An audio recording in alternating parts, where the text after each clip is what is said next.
Après avoir configuré votre matériel, nous pouvons maintenant explorer l'interface logicielle de Live et comprendre son organisation.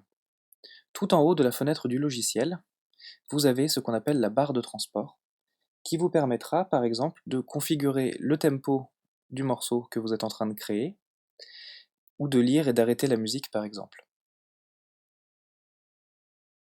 En dessous, vous avez une organisation en 3 grandes zones.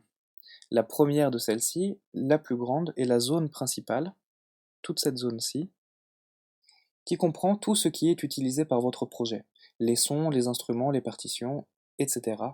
C'est là que l'on pourra jouer de la musique ou organiser une composition pour l'exporter en fichier audio sur le disque dur. Juste à sa gauche, une zone appelée la bibliothèque,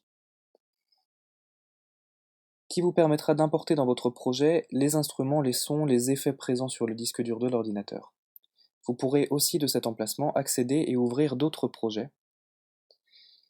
C'est donc une zone vous permettant d'explorer le disque dur et le contenu du logiciel. En dessous, nous trouvons une zone appelée l'inspecteur qui permet d'afficher et de modifier ce que vous utilisez dans votre projet. Ça permet par exemple de décrire les partitions, ça permet de modifier les instruments, de modifier les différents effets audio et leurs paramètres, et ainsi de suite.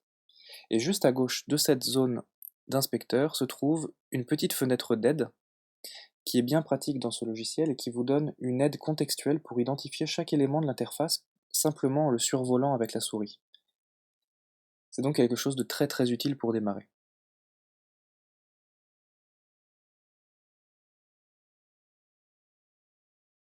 Un des avantages de Live, qui est du point de vue de certains une de ses faiblesses, est que l'on ne peut pas réellement modifier cette organisation. Ce qui veut dire qu'on ne peut pas faire de bêtises entre guillemets, comme déplacer un bouton sans le faire exprès et perdre du temps à le retrouver par exemple. Néanmoins, on peut afficher et masquer un certain nombre d'éléments simplement et sans rentrer dans des menus de configuration complexes et peu intuitifs.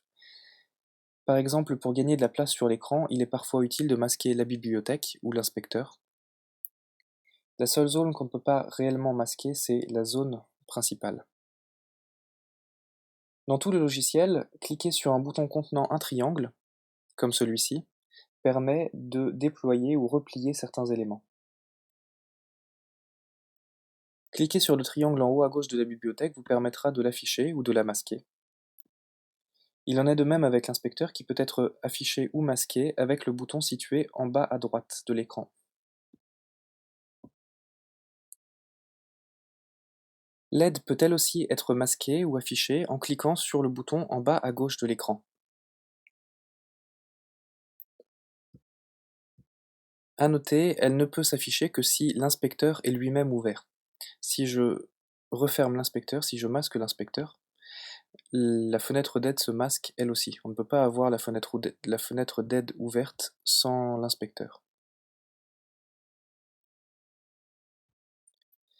Ce ne sont pas les seuls moyens de masquer et afficher certains éléments dans l'interface, mais nous allons voir plus tard comment moduler les informations dont on a besoin pour pouvoir travailler efficacement sur le projet, sans perdre trop d'espace d'écran, et pour pouvoir être précis dans son travail. Nous allons maintenant, dans une prochaine vidéo, explorer la zone principale de l'interface de Live.